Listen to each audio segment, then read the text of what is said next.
Mandato ng Presidential Commission for the Urban Poor at kanyang mga plano bilang bagong chairman at CEO ng PCUP.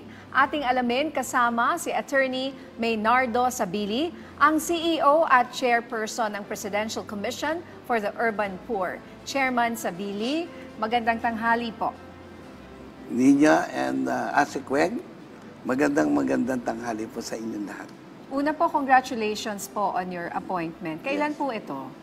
Actually, noong August 28. Very recent po. Bago lang. Bagyong-bagyo pa, tinawagan ako ni Executive Secretary Lucas Bersamin na pinalam sa akin na mag-o-out na ako ng office.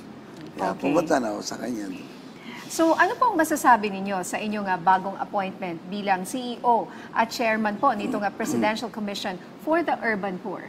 Alam po ninyo, itong trabaho ng chairman, CEO ng PCUP, ay hindi na po bago sa akin. Dahil ako po ay 9 years na mayor ng Luzon ng Lipa at naging undersecretary din ako ng Department of Human Settlement and Urban Development. Kaya halos parehas naman po ang ginagawa natin, pagtulong sa mga mahihirap. So sir, para naman po sa kaalaman ng ating mga kababayan, ano po ba ang mandato ng Presidential Commission for the Urban Poor o PCUP? Actually, ang PCUP po ay siyang link. Siyang mag-uugnay sa ating mga maralitang tagalunsod sa iba't ibang departamento ng gobyerno. Pero ito po ay under the Office of the President, kaya direkta po kami nagre-report. Pero una, gumagawa po kami ng policy na para sa mga mahihirap, upang sa gayon ma-access nila, katulad po ng pabahay, katulad po ng livelihood programs. Kailangan po yung unang-una yung pagpapaangat ng buhay ng ating mga vulnerable members of the society na sila po ay makasama sa lahat ng programa ng ating pamahalaan. Okay, at sabi niyo nga po kanina kayo ay dating mayor ng Lipa na kilala bilang isang highly urbanized city. At sabi niyo naging USEC rin po kayo sa housing. Ano po yung advantage niyo para maisulong po ang inyong mandato? Una po, siyempre, alam naman natin kung paano natin ipo-profile. Siyempre, ang number one po yan, makita mo sino ba ang paglilingkuran mo. Ano ba ang mandato mo. So, siyempre, yung mahihirap, at yan ang ating, titingnan natin ano ba ang pangailangan ng mga taong ito. And mostly, ang mga pagkailangan nila ay ang kanilang tahanan, hanap buhay. Kasama na yung paano sila mabuhay at kumain ng, hindi lamang 3 beses ang araw, at magawan ng paraan din na makapag-aral ang kanilang mga anak. So, doon po kami tututok. Kailangan kakatukin namin ang bawat ahensya ng gobyerno, katulad po ng DSWD. Siyempre, sila yung nangangalaga ng hindi lamang dapat may parating ng DSWD ay yung ayuda. Di ba? Kailangan ay sustainable po yung ating gagawin. Hindi lamang sa pangkasalukuyan at kung tuloy-tuloy po na ikangay malayo ang mararating ng dapat ang mga ating pong pag-agapay sa mga mahihirap. Kaya kami po ay laging nakikipag-memorandum of agreement. Actually, bukas nasa DSUD ako para pag-usapan yung MOA namin.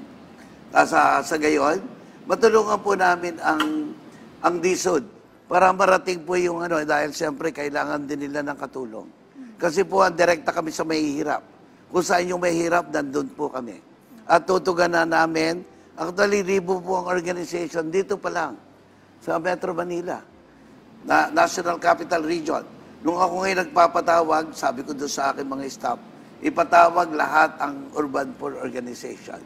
At isasama ko yung dito sa opisina at i-brief po sila kung paano ako makakatulong sa kanila. Pero nagulat ako, hindi pala kakasya doon sa opisina ko.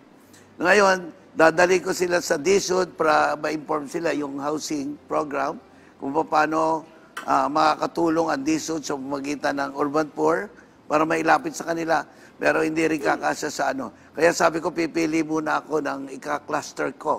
Tatawagan ko sa isa-isa ang mga yan.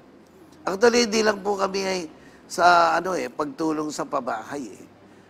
Dito sa buong kapuluan. Halimbawa, meron pong developer, maraming informal settlers ay magkaroon ng court order for demolition. No?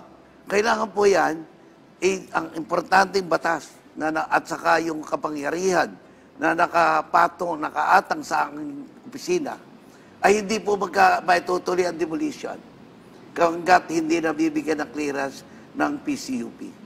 At yan naman po, katulad ng ang aking mandato at saka yung vision and mission ng opisina, hindi po pwede na maapi ang mga kababayan natin.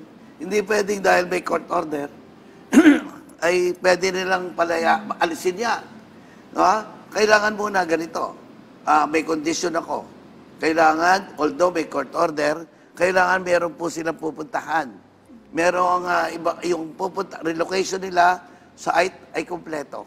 Hindi pwede yung basta na lang dadalhin doon at wala naman silang tubig, wala naman silang ilaw, walang hindi magandang kalsada at malayo sa hanap buhay. Kaya yun po yung component nito.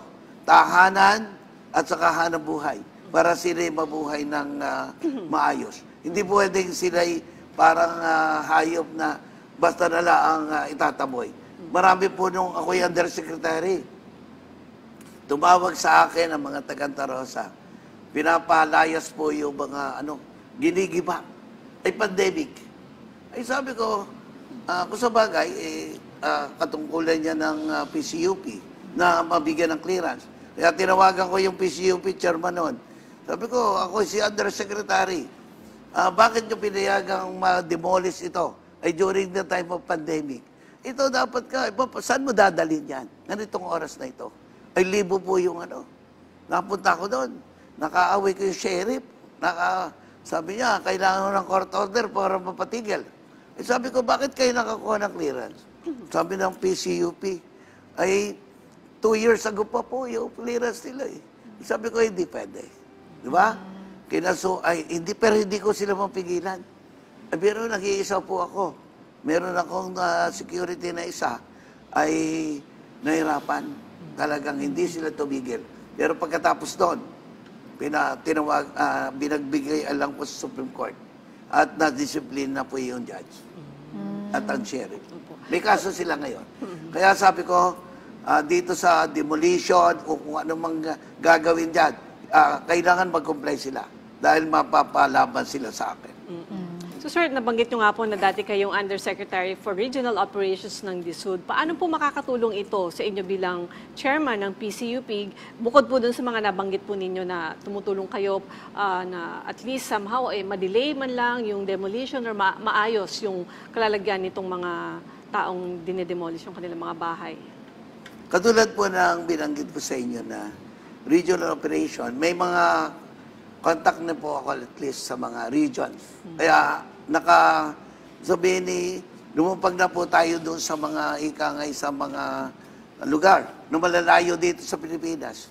At na-inform ko sila yung mga inumpisahan ko kahit pandemic nung panahon ng nagsusum-meeting kami. At ako lang po ang undersecretary noon. Kung bagay, nag-iisa ko na the first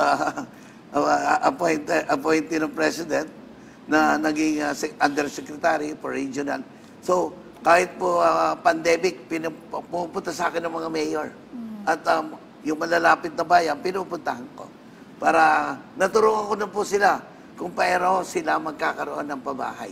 So, sa ngayon, madali na po, implementation na lang. Kasi naumpisahan ko na po. Naturuan ko na sila kung paano maging ma-avail ang housing program.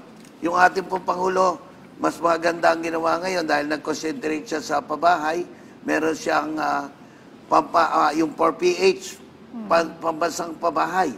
At ngayon po, alam ko binabalangkas yung sovereign guarantee. Dahil po ang isa dito, usually, siyempre hindi naman ganun kalaki ang pondo ng ating government. And siyempre, we have to tap the help of Pag-ibig Fund. Ano po? Pero Pag-ibig Fund, kailangan member ka in good standing at titingnan nila whether these beneficiaries are capable or financial capable, no? Para titingnan po nila yan. At syempre, turnkey ang tawag nila. Kailangan gawin mo muna ang isang project. Tapos mayroon pang equity. Ha? So, itong mga bagay na ito, kung wala kang kausaping developer na financially capable, hindi mo po ito may sa katuparan. Kasi, unang-una, anong assurance na mababayadan kami? At sa higpit din naman ng pag-ibig, talaga pong lahat ng papeles ay ayusin. Kaya ako'y narito, tingin ko ang tulong, cooperation ng DSUD. Nag-uusap daw po kami, punta po kami sa DSUD at ayusin namin yung memorandum of agreement. Bigyan nila kami ng maging partner kami sa pag-evaluate, pagpapor ng mga homeowners association o mga grupo ng informal settlers na bigyan natin ng pabahay. Hindi na po, ang gusto po namin is streamline the procedure. Hindi na yung mahabang proseso. Di ba? Kahit po ang pag-ibig, tutulungan natin yan sa ating kaalaman para mapabilis yung mga papel po. Doon po nagtatagal. Oo. So yun nga po sinasabi nga kanina, kausap natin yung DSUD na LGU po kasi ang pumipili Yes. at nagbibigay. So ganito rin po, baka kayo maaari, can you also act as parang yung ginagawa ng LGU ngayon na sila po ang nagbibigay ng pangalan sa DSUD or nag-approve itong mga bahay po na ito? Actually po, napagandang role ng mayor. Dahil ito, automatic po ito, hindi katulad ng mga araw na kailangan ng bidding. Ano? Dito po ay kapag nakapili ka, nag-shortlist ka at nakita mo ang isang developer at alam mo nag-comply sila ng rules, ano? At saka yung qualification, pwede na po nating ayusin yon. And automatically, on the spot, pag nakita ng mayor, naayos na po, meron na pong MOA. Yung MOA pong yon ay yun na ang nagbibigay ng award. Yung sabihin, you can start the preparation ng master development plan, yung mga plano, kung paano gagawin ang isang struktura or mga bahay. Pagkatapos nandun na rin po ang costing. Aaprubahan po yan. Kapag naayos to po, magkakaroon na po yan ng final. And then, naisubmit ang mga papeles, lalabas na po ang pondo kung sakaling kailangan ng pondo. Okay. Maraming salamat po sa inyong oras, Attorney Maynardo Sabili, ang CEO at Chairperson ng Presidential Commission for the Urban Poor. Good luck po sa inyo, sir. Maraming salamat po at for this opportunity. Thank you.